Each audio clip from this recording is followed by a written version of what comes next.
Fito ya no está en Ecuador. Está en una celda de Brooklyn, enfrentando algo que en 25 años de carrera criminal nunca había tenido que enfrentar. No tener ninguna salida. No puede sobornar a un guardia. No puede negociar un traslado. No puede cavar un túnel. Hace 28 días, un juez de Nueva York destapó por completo el expediente que puede decidir si vuelve a pisar la calle alguna vez. Ahí aparecen cifras exactas de cocaína, rutas enteras de contrabando de armas y un dato que nadie esperaba. Mientras estaba prófugo, escondido en un búnker en Ecuador, su organización siguió moviendo drogas sin él.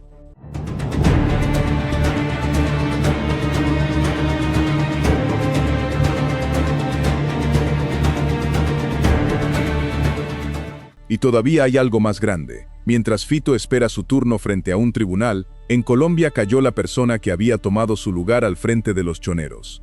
Su propio hermano. Y no cualquier hermano. El abogado de la familia, el que durante años se encargó de mover el dinero de la organización sin dejar una sola cuenta bancaria a su nombre. Vivía en Colombia con documentos falsos. Se sentía invisible. Estados Unidos ya le prometió a Ecuador que Fito no va a recibir cadena perpetua. Nadie prometió, sin embargo, que vaya a salir libre alguna vez. El 17 de septiembre, en un tribunal de Nueva York, empieza a definirse cuál de las dos cosas va a pasar. Vas a ver los 7 cargos exactos que enfrenta en Estados Unidos, por qué la cadena perpetua no está tan garantizada como parece, y qué significa la caída de un segundo Macías para lo que queda de la banda más antigua de Ecuador. La mayoría de la gente en Ecuador se quedó con la imagen de la fuga y la recaptura de Fito, y ahí perdió el hilo de la historia. Lo que pasa ahora, en una corte federal de otro país, con cargos, audiencias y negociaciones que van a definir el resto de su vida, casi no se cubre con el mismo detalle. Este canal, Ecuador al Límite, existe para seguir la historia hasta donde los titulares dejan de mirar.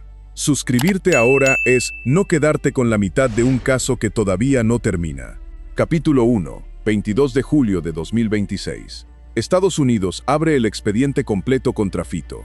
El 22 de julio de 2026, el magistrado Clay Kaminsky, del Distrito Este de Nueva York, firmó la orden que desclasificó en su totalidad la acusación contra Fito y su círculo cercano. La fecha no fue casual.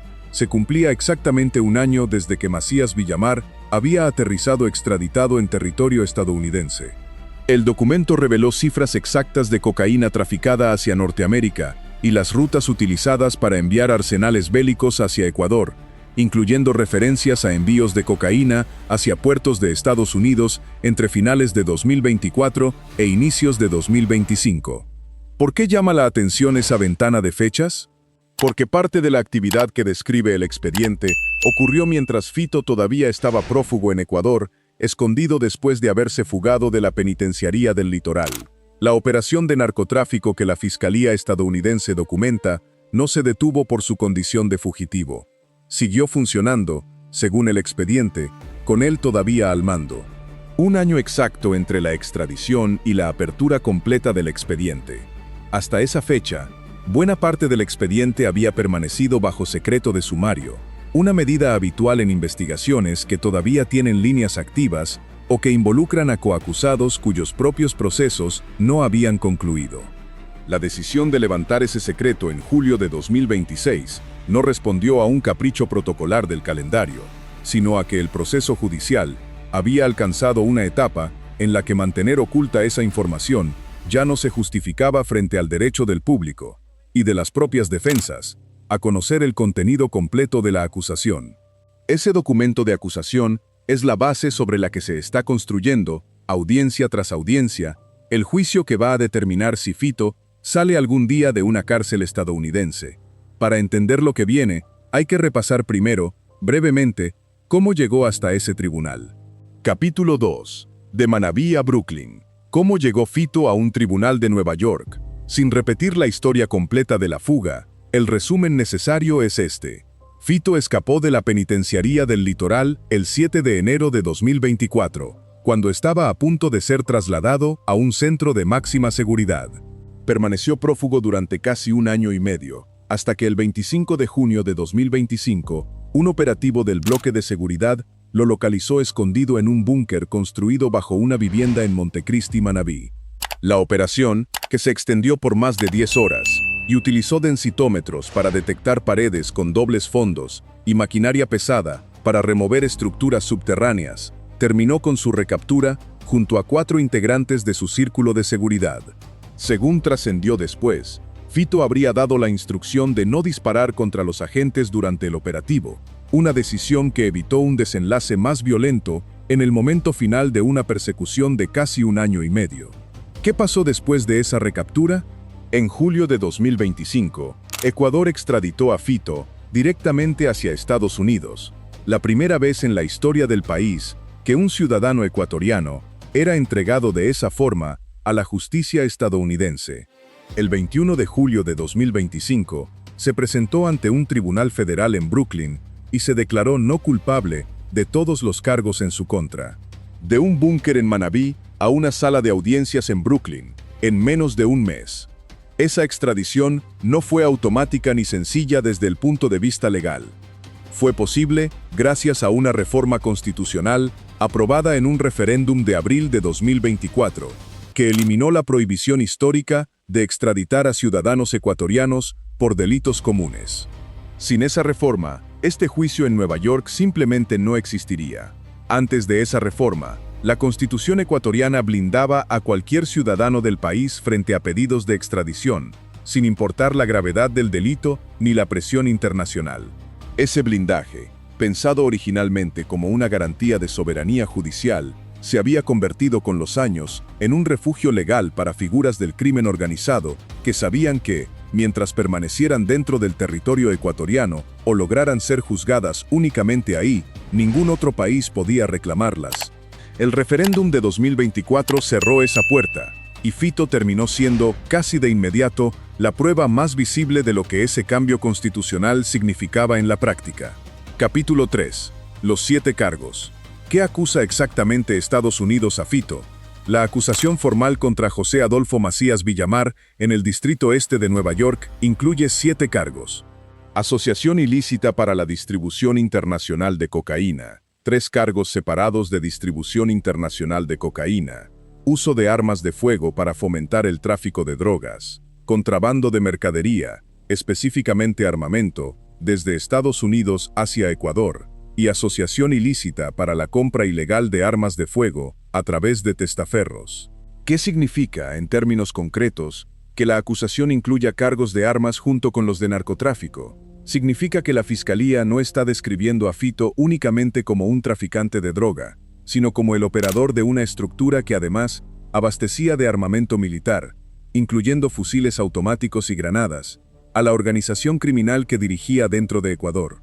Ese doble frente, droga hacia el norte, armas hacia el sur, es el que atraviesa buena parte del expediente desclasificado en julio de 2026. Cocaína hacia un lado, fusiles y granadas hacia el otro. La misma ruta, en direcciones opuestas. Cada uno de esos 7 cargos tiene, por separado, su propio rango de pena. Sumados, configuran el escenario legal más grave que Fito haya enfrentado en toda su carrera criminal, muy por encima de cualquier proceso que hubiera podido enfrentar dentro de Ecuador. Su historia previa, la de un hombre que según reconstrucciones periodísticas, empezó como mecánico en Manabí antes de escalar durante casi 25 años dentro del crimen organizado hasta liderar Los Choneros, la banda más antigua y extendida del país, no incluye ningún antecedente comparable a estar sentado frente a un tribunal federal de Estados Unidos con fiscales que cuentan con recursos de investigación, cooperación internacional y capacidad probatoria muy distintos a los que enfrentó durante sus procesos judiciales previos en Ecuador. Pero antes de calcular cuántos años representa eso en la práctica, hay un elemento clave que cambia por completo la lectura más alarmista del caso: la garantía que Ecuador exigió antes de aceptar la extradición. Capítulo 4. La garantía que Ecuador exigió. ¿Por qué no habrá cadena perpetua? Aunque la pena máxima que la ley estadounidense contempla para varios de estos cargos es la cadena perpetua, esa no es, en la práctica, la pena que Fito puede recibir. Como parte del proceso de extradición y en cumplimiento del artículo 14 del Tratado Bilateral entre Ecuador y Estados Unidos, el gobierno estadounidense se comprometió formalmente a no imponer ni la pena de muerte ni la cadena perpetua sin posibilidad de revisión. ¿Por qué Ecuador puso esa condición? Porque ni la cadena perpetua sin revisión ni la pena de muerte existen dentro del ordenamiento legal ecuatoriano, y la Constitución del país exige ese tipo de garantías antes de autorizar la entrega de cualquier ciudadano a un sistema penal extranjero. La Corte Nacional de Justicia de Ecuador incluyó esa condición de forma explícita en la resolución que autorizó la extradición. Fito no sería sometido a cadena perpetua ni a pena de muerte. Un capo extraditado bajo la condición de que, sea cual sea el resultado del juicio, exista siempre un camino de salida. Esto no significa que la sentencia vaya a ser leve.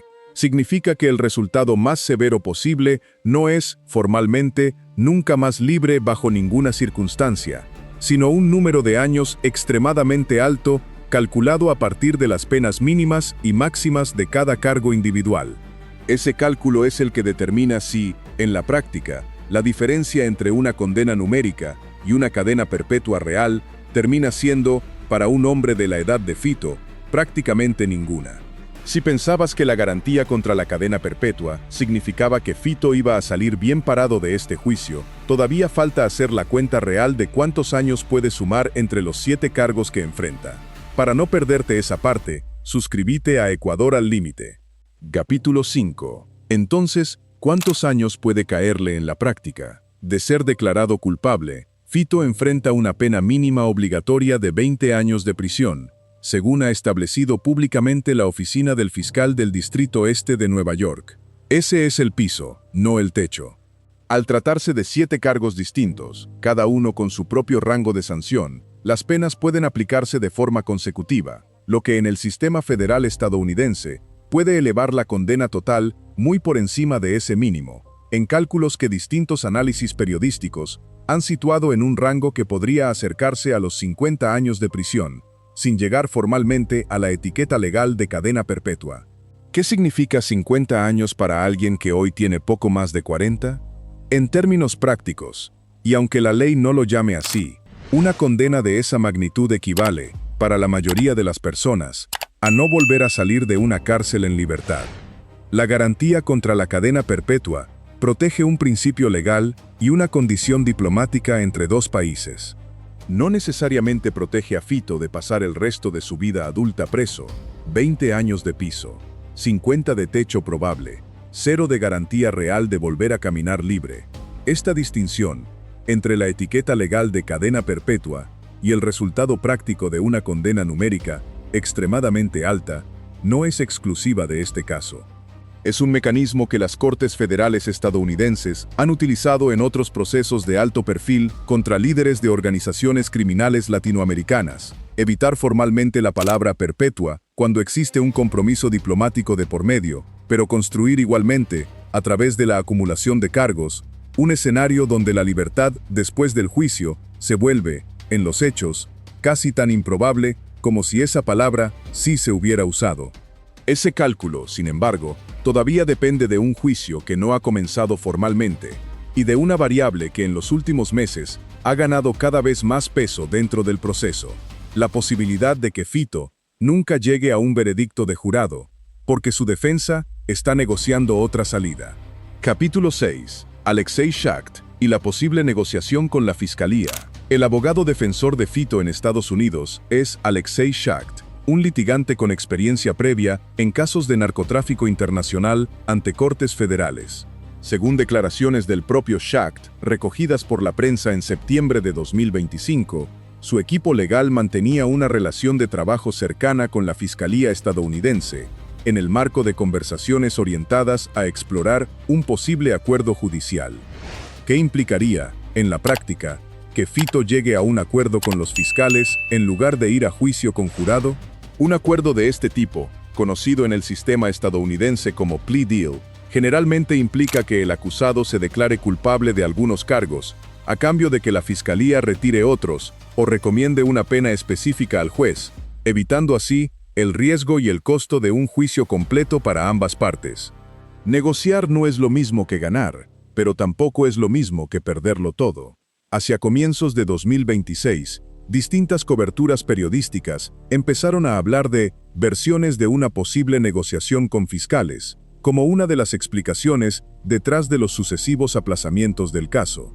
Ninguna fuente oficial ha confirmado hasta ahora que ese acuerdo exista o esté cerrado. Lo que sí está confirmado es que el caso, formalmente, ya no avanza solo con Fito como único protagonista de la sala. Para un acusado en la posición de Fito, la lógica de negociar tiene sentido incluso sin garantía de una condena final baja. Ir a juicio con jurado implica exponer a testigos, exhibir evidencia en audiencia pública y asumir el riesgo de que un jurado, tras escuchar todo el expediente, decida acumular penas por cada uno de los 7 cargos sin ningún tipo de contemplación. Negociar, en cambio, permite descartar de entrada algunos de esos riesgos, a cambio de aceptar una responsabilidad penal que de todas formas la evidencia disponible hace difícil de negar. Capítulo 7. Topo y Churrón. La defensa conjunta de los lugartenientes. El proceso judicial en Nueva York no involucra únicamente a Fito. 2 de sus principales lugartenientes dentro de los choneros, identificados como alias Topo, cuyo nombre completo es Darío Javier Peñafiel Nieto, y alias Churrón, identificado como Francisco Bermúdez, enfrentan cargos prácticamente idénticos a los de su jefe: asociación para la distribución internacional de cocaína, distribución de cocaína, uso de armas de fuego para fomentar el narcotráfico, contrabando de armamento y asociación para adquirir armas mediante testaferros. ¿Por qué unir la estrategia de defensa entre 3 acusados distintos? Según se conoció en julio de 2026, Macías Villamar decidió sumar su estrategia legal a la de Topo y Churrón, conformando una defensa conjunta ante el mismo tribunal. Esa decisión sugiere que las 3 defensas comparten un mismo diagnóstico sobre cómo enfrentar la evidencia acumulada por la Fiscalía, y que cualquier negociación futura probablemente involucre a los 3 al mismo tiempo, no a Fito de forma aislada. Alias Topo fue capturado por la policía en el cantón Tena, provincia de Napo, el 13 de septiembre de 2025, y su extradición hacia Estados Unidos se confirmó en junio de 2026, junto con la de otro procesado identificado como alias Patucho Celso. Al llegar a Nueva York, Topo se declaró no culpable de todos los cargos y el tribunal le asignó un defensor de oficio, a diferencia de Fito, cuya defensa privada corre por cuenta propia. Esa diferencia entre un acusado que puede costear representación legal privada especializada en litigios federales complejos y otro que depende de un defensor público asignado por el tribunal, suele traducirse en distintos ritmos y estrategias dentro de un mismo expediente. No es infrecuente que, en procesos con múltiples coacusados, quienes cuentan con menos recursos legales terminen siendo los primeros en aceptar acuerdos de culpabilidad, mientras los acusados con mayor capacidad de sostener una defensa prolongada son quienes más tiempo logran extender la negociación o el litigio. 3 hombres, un mismo expediente, una misma estrategia legal. Con los 3 principales acusados ya presentes en territorio estadounidense y unificados en su defensa, el caso empezó a acumular la complejidad procesal que terminaría explicando, en gran parte, por qué el juicio sigue sin una fecha de inicio definitiva, año y medio después de la extradición original. Capítulo 8. Un año de aplazamientos. ¿Por qué el juicio no arranca? El calendario judicial de este caso ha sido, desde el principio, una sucesión de postergaciones. Una audiencia inicialmente prevista para el 22 de enero de 2026 fue trasladada al 12 de febrero de ese año. Esa fecha, a su vez, también se aplazó. El 18 de diciembre de 2025, el juez federal Frederick Block había resuelto suspender los plazos del juicio rápido en aras de la justicia, calificando el caso como de naturaleza compleja, lo que permite extender los tiempos procesales más allá de lo habitual en el sistema federal estadounidense. ¿Por qué un tribunal decide, de forma explícita, calificar un caso como complejo para poder estirar sus plazos? Porque un expediente que involucra a 3 acusados, miles de páginas de evidencia digital y financiera, coordinación con autoridades de otro país y, potencialmente, negociaciones de culpabilidad en curso, no puede resolverse dentro de los tiempos estándar que la ley estadounidense fija para garantizar juicios rápidos en casos ordinarios. Cada aplazamiento no es, necesariamente, una señal de debilidad del caso. Es, casi siempre, una señal de su tamaño. La comparación entre el ritmo de este proceso y el de cualquier expediente similar dentro de Ecuador resulta casi inevitable. Un caso con 3 coacusados de alto perfil, miles de páginas de evidencia digital y financiera, y potenciales negociaciones de culpabilidad en curso, habría enfrentado en el sistema ecuatoriano presiones muy distintas, mediáticas, políticas y de seguridad, capaces de forzar plazos que rara vez se ajustan al tiempo real que exige una investigación de esta magnitud. Para el público ecuatoriano, acostumbrado a los tiempos de su propio sistema judicial, la duración de este proceso puede resultar desconcertante, más de un año, entre la extradición y la primera fecha seria de juicio, con varias postergaciones intermedias. Dentro del sistema federal estadounidense, sin embargo, esos plazos no son inusuales en casos de crimen organizado transnacional, donde la Fiscalía suele preferir construir un expediente exhaustivo antes que apurar una presentación que después pueda ser cuestionada en apelación por falta de solidez probatoria. Tras la audiencia de febrero de 2026, el proceso volvió a reprogramarse, y la próxima fecha confirmada de comparecencia ante el juez Bloch quedó fijada para el 17 de septiembre de 2026, apenas unas semanas después del momento en que se está reconstruyendo este relato. Antes de llegar a esa fecha, sin embargo, hay que entender qué reveló exactamente el expediente que se desclasificó en julio. Ecuador al límite existe para seguir este tipo de casos hasta la próxima audiencia, no solo hasta el titular del día de la captura. Si querés estar al tanto de lo que pase el 17 de septiembre y de todo lo que siga después, esta es tu oportunidad de sumarte al canal antes de que continuemos con el resto de esta historia. Capítulo 9. Lo que el expediente desclasificado reveló. Rutas, cifras, armas. La orden de desclasificación firmada el 22 de julio de 2026 no fue un simple trámite administrativo.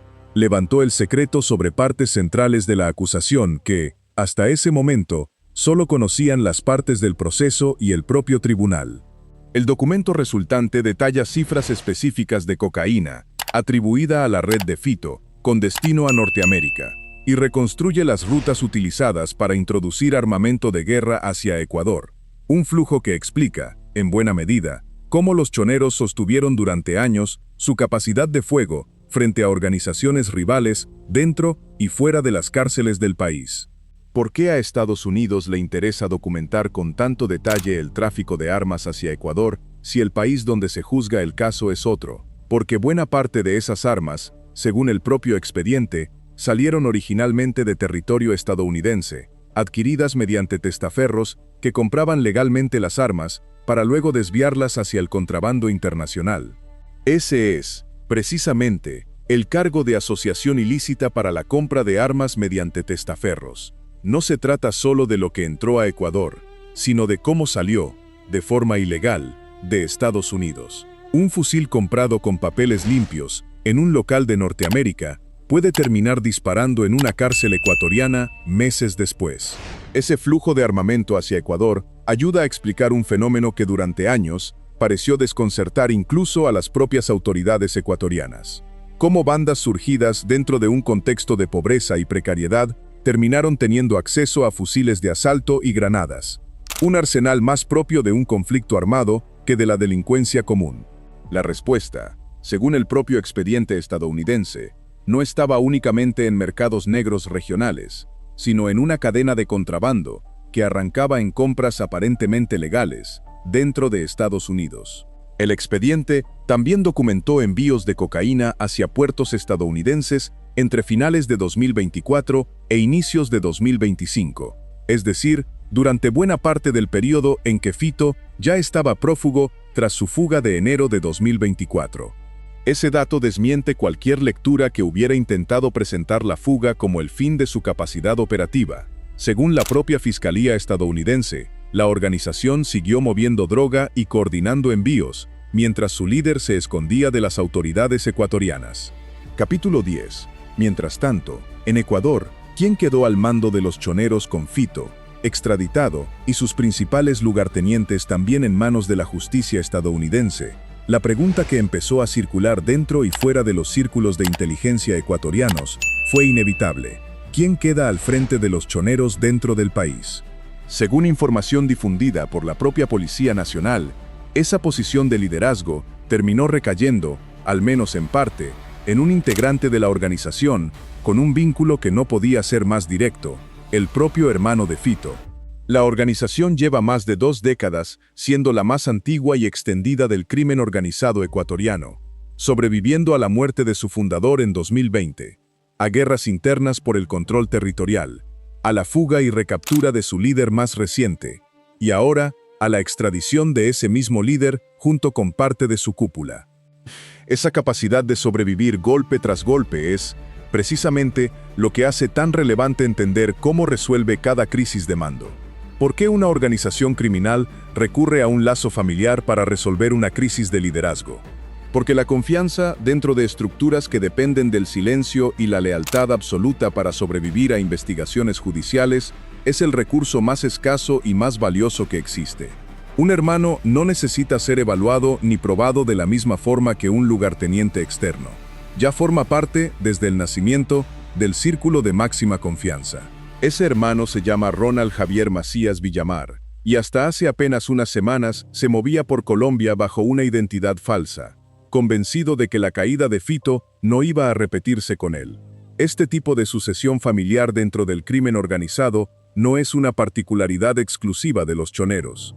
Distintas investigaciones sobre estructuras narcocriminales en la región han documentado patrones similares. Cuando cae un líder con perfil público muy alto, la organización tiende a privilegiar, al menos en la transición inmediata, a quien ya comparte historia, apellido y décadas de confianza acumulada, por encima de cualquier otro candidato con más experiencia operativa, pero menos garantías de lealtad. Es una lógica de supervivencia antes que de eficiencia. Capítulo 11. Alias Javi. ¿Quién es? El hermano de Fito, Ronald Javier Macías Villamar. Conocido dentro de la organización como alias Javi, nació el 11 de noviembre de 1980, lo que lo convierte en uno de los integrantes de mayor edad dentro de la estructura de los choneros. A diferencia del perfil más asociado popularmente a este tipo de organizaciones, Javi es abogado de profesión, un dato que la propia Fiscalía ecuatoriana ha señalado como relevante para entender el rol que cumplía dentro de la red, no como ejecutor de violencia en primera línea, sino como pieza clave en el manejo legal y financiero de la estructura. ¿Qué significa tener, dentro de una organización criminal, a un hermano con formación legal? Significa contar con alguien capaz de entender contratos, estructuras societarias y mecanismos de blanqueo de capitales desde adentro, sin depender exclusivamente de abogados externos que siempre representan un riesgo de filtración. Según ha detallado la Fiscalía en el marco del caso conocido públicamente como Blanqueo Fito, Javi habría operado sin cuentas bancarias propias registradas y a través de una presunta empresa de fachada, precisamente el tipo de maniobra que exige conocimiento técnico especializado. El abogado de la familia, convertido en el hombre de confianza de la organización, tras la extradición de su hermano en julio de 2025, y según la reconstrucción de la Policía Nacional, Javi asumió un rol de liderazgo dentro de la estructura de los choneros. Esa posición no duró ni un año completo. Su edad, cercana a los 45 años al momento de su captura, también lo distingue dentro del perfil habitual de las estructuras de crimen organizado en Ecuador, donde buena parte de los mandos intermedios y operativos son considerablemente más jóvenes. Esa antigüedad, sumada a su formación profesional, sugiere un rol construido durante años de permanencia discreta dentro de la organización, lejos de la exposición pública que sí tuvo su hermano como cabeza visible de los choneros. Capítulo 12. La caída en Bogotá. ¿Cómo cayó Javier Macías? El 16 de junio de 2026, en un operativo coordinado entre las policías de Ecuador y Colombia, Javier Macías fue detenido en Bogotá. Vivía en Colombia bajo una identidad falsa, con documentación colombiana que le permitía moverse sin levantar sospechas, mientras pesaba sobre él una alerta roja de Interpol solicitada por la justicia ecuatoriana. ¿Cómo se sostiene una identidad falsa durante meses en un país extranjero, siendo hermano del narcotraficante más buscado de la historia reciente de Ecuador? con los mismos recursos que ya había demostrado dominar dentro de la organización, documentación, discreción y estructuras legales que evitaban dejar rastros financieros directos a su nombre. Lo que finalmente lo delató fue la coordinación binacional entre autoridades, no un error propio evidente en la información pública disponible hasta ahora. Esa coordinación entre Ecuador y Colombia no surgió de la nada. Ambos países comparten frontera, un historial extenso de cooperación en materia de seguridad y, cada vez más, un interés compartido en desmantelar estructuras de crimen organizado que operan a ambos lados de esa línea. La captura de Javi se suma a una lista creciente de operativos binacionales que, en los últimos años, han demostrado que moverse a Colombia dejó de ser, para los fugitivos ecuatorianos de alto perfil, la garantía de invisibilidad que alguna vez pareció ser. Un abogado que sabía esconder dinero terminó sin poder esconderse a sí mismo. Colombia resolvió su caso mediante un mecanismo de expulsión migratoria, no una extradición formal, dado que su presencia en el país se sostenía sobre documentación fraudulenta. El 19 de junio de 2026, Javier Macías fue trasladado de regreso a Ecuador y recluido en la cárcel del Encuentro, un centro de máxima seguridad ubicado en el sector de Juntas del Pacífico, provincia de Santa Elena. La diferencia entre una expulsión migratoria y una extradición formal no es un detalle menor. Una extradición implica un proceso judicial más largo, con instancias de apelación y garantías procesales específicas que el propio detenido puede activar para retrasar su traslado. Una expulsión migratoria, en cambio, se resuelve por la vía administrativa, si la permanencia de una persona en el país se sostiene sobre documentos falsos. Ese solo hecho habilita a las autoridades migratorias a expulsarla, sin necesidad de tramitar todo el proceso judicial que sí exige una extradición formal. Fue, en la práctica, la ruta más rápida disponible para sacarlo de Colombia. Capítulo 13. Homicidio, lavado, enriquecimiento. Los cargos de Javi en Ecuador. La alerta roja de Interpol que pesaba sobre Javier Macías incluía cargos por homicidio, lavado de activos, enriquecimiento ilícito y asociación ilícita, según confirmó la propia justicia ecuatoriana al momento de su captura. Ese conjunto de acusaciones lo distingue de la acusación estrictamente narco que enfrenta su hermano en Estados Unidos. En Ecuador, Javi no solo responde por las finanzas de la organización, sino por hechos de sangre directamente atribuidos a su participación dentro de la estructura. ¿Qué representa, dentro del caso conocido como Blanqueo Fito, la participación específica de Javier Macías? Según detalló la Fiscalía, habría operado 50 bancarias propias, registradas a su nombre, y a través de una presunta empresa fantasma, un mecanismo diseñado para mover recursos de la organización, sin dejar el rastro financiero directo, que sí comprometió, en su momento, a otros integrantes de la red. Lavar dinero sin cuenta bancaria propia no es descuido, es método. El caso Blanqueo Fito, del que Javier Macías forma parte como uno de los investigados, es un proceso independiente dentro del sistema judicial ecuatoriano, centrado específicamente en el circuito financiero que permitió mover y ocultar el dinero generado por la organización durante años. A diferencia del proceso en Estados Unidos, centrado en el narcotráfico y el tráfico de armas, este expediente ecuatoriano se concentra en la arquitectura económica detrás de esas operaciones. ¿Qué empresas, qué testaferros y qué mecanismos legales se usaron para que las ganancias del negocio criminal parecieran, en el papel, ingresos legítimos? Ese expediente ecuatoriano, sin embargo, no es el único camino judicial que enfrenta Javi. El ministro de Gobierno, John Reinberg, confirmó públicamente que el objetivo de las autoridades ecuatorianas es que Javier Macías siga la misma ruta que su hermano, la extradición a Estados Unidos. Capítulo 14. La misma ruta que su hermano, la extradición de Javi a Estados Unidos. El ministro Reinberg anunció que el proceso de extradición de Javier Macías hacia Estados Unidos sería, en sus palabras, bastante rápido, en la medida en que los cargos que le imputaría la justicia estadounidense corresponderían a los mismos que enfrenta actualmente su hermano Fito, los vinculados a la estructura de narcotráfico y contrabando de armas de los choneros.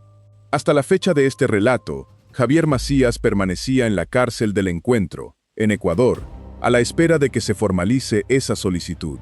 Ese anuncio ministerial hecho apenas días después de la captura, también cumple una función política además de la estrictamente judicial: transmitir al país la idea de que el aparato estatal ecuatoriano aprendió de los tiempos que le tomó resolver la situación de Fito, y que en este caso busca actuar con mayor velocidad. Si esa promesa se cumple en los plazos anunciados, o si termina enfrentando los mismos obstáculos procesales que ralentizaron la extradición de su hermano, es algo que solo los próximos meses van a confirmar. ¿Por qué un proceso de extradición podría avanzar más rápido en su caso que en el de Fito? Porque buena parte del terreno legal ya está allanado. La reforma constitucional de 2024, que habilitó la extradición de ciudadanos ecuatorianos, ya está vigente. El tratado bilateral con sus garantías ya fue puesto a prueba con la extradición de Fito, Topo y Patucho Celso. Y la estructura acusatoria que Estados Unidos construyó contra los choneros probablemente ya contempla el rol específico de Javi dentro de la organización, dado que su nombre aparece vinculado a la misma red que ya está siendo juzgada en Brooklyn. Si eso se confirma, Ecuador podría ver en poco tiempo a dos hermanos de la misma organización criminal, ambos extraditados, ambos enfrentando cargos equivalentes, ambos con su destino final decidiéndose en tribunales de Estados Unidos, y no en los de su propio país. Esa perspectiva plantea, además, una pregunta procesal interesante.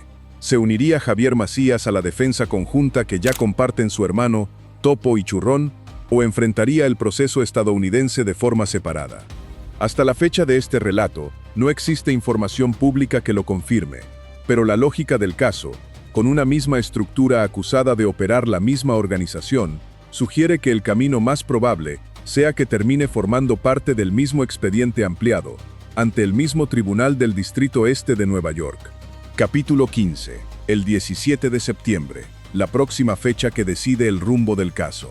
La próxima audiencia confirmada en el caso de Fito, Topo y Churrón está fijada para el 17 de septiembre de 2026, ante el juez Frederick Block, en el Distrito Este de Nueva York. Esa fecha podría marcar distintos caminos posibles: el anuncio formal de un acuerdo de culpabilidad negociado con la Fiscalía, la fijación de una fecha definitiva para el inicio del juicio conjurado, o un nuevo aplazamiento dentro de un proceso que ya lleva más de un año desde la extradición original. ¿Qué está realmente en juego el 17 de septiembre? Mucho más que una fecha en un calendario judicial. Está en juego si Ecuador, y buena parte de la región, va a conocer el destino final de uno de los capos más buscados de su historia reciente, a través de un juicio público conjurado, con testigos y evidencia expuesta en una sala, o a través de un acuerdo cerrado entre abogados que resuelva el caso sin ese nivel de exposición pública. Un capo extraditado, dos lugartenientes unidos en su defensa, un hermano en la fila, esperando el mismo destino. Mientras esa fecha se acerca, en Ecuador la organización que Fito lideró durante años sigue intentando reorganizarse, ahora con su segundo líder de mayor confianza, también detenido y en camino, previsiblemente, hacia la misma corte donde su hermano espera sentencia. Para las familias de las víctimas de la violencia asociada a los choneros durante los últimos años, y para el país en general, esa fecha del 17 de septiembre representa algo más que un trámite judicial en otro idioma y en otro continente. Representa la posibilidad, todavía no confirmada, de que el nombre que durante años encabezó las noticias de seguridad en Ecuador empiece a desaparecer también de los tribunales, no porque el problema del crimen organizado se resuelva, sino porque ese rostro específico deje, por fin, de tener capacidad de decisión sobre lo que ocurre en las calles y en las cárceles del país.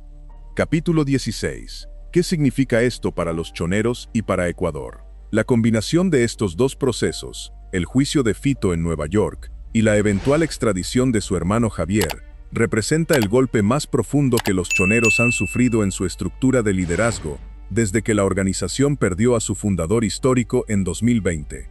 No se trata solo de la captura de dos hombres, se trata de la captura de dos generaciones de mando dentro de la misma familia, ambas destinadas a enfrentar el mismo sistema judicial extranjero. ¿Garantiza esto el fin de los choneros como organización? La experiencia reciente de Ecuador con estructuras criminales sugiere que no necesariamente. Cuando cae un líder, casi siempre aparece otro, dispuesto a ocupar el espacio vacío, a veces dentro de la misma estructura familiar, a veces desde una célula completamente distinta.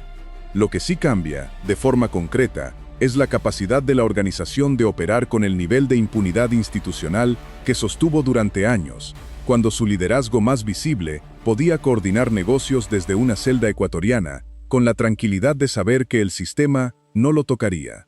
La extradición, como herramienta, ataca precisamente esa forma de impunidad territorial. Mientras un capo permanece dentro del país donde construyó su red de contactos, sobornos y protección institucional, esa red sigue siendo, en gran medida, funcional incluso desde una celda.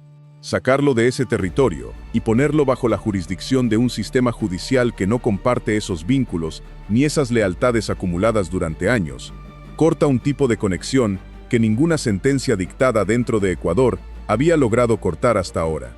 Eso explica, en parte, por qué la extradición de Fito y la eventual extradición de su hermano representan algo distinto a simplemente sumar dos nombres más a la lista de capos capturados. El caso de Fito no termina con su extradición, ni con la de su hermano, ni siquiera con la sentencia que eventualmente dicte un tribunal en Nueva York. Termina, si es que alguna vez termina, cuando el vacío de poder que deja cada capo capturado deje de llenarse automáticamente con el siguiente nombre de la misma familia o de la misma estructura. Mientras eso no ocurra, la extradición de un hermano tras otro puede ser, más que el cierre de una historia, apenas el cambio de escenario donde se sigue contando la misma. Lo que sí cambió, de forma verificable, es dónde se toman ahora las decisiones más importantes sobre el futuro de estos hombres. Durante años, esas decisiones se tomaban en Ecuador, en un juzgado que podía dejarlos libres, en una cárcel que no lograba controlarlos, en un sistema político que no encontraba cómo frenarlos. Hoy, al menos para Fito, para Topo, para Churrón y previsiblemente para su hermano Javier, esas decisiones se toman en salas de audiencia de otro país, bajo otro idioma, con otros fiscales y otros jueces que no comparten ninguna de las lealtades, presiones o vínculos que durante años protegieron a esta organización desde adentro del propio Estado ecuatoriano. Este relato se reconstruyó a partir de información pública del proceso judicial en Estados Unidos, de resoluciones de la Corte Nacional de Justicia de Ecuador y de coberturas periodísticas verificadas y actualizadas hasta agosto de 2026. Si esta reconstrucción te ayudó a entender lo que viene después de una captura que ya conocías, la mejor forma de seguir el resto de esta historia es suscribirte a Ecuador al Límite, activar la campana de notificaciones para no perderte la audiencia del 17 de septiembre ni lo que pase con la extradición de Javier Macías, y dejar en los comentarios qué caso querés que sigamos después. Este canal existe para quedarse con una historia hasta que realmente se termine.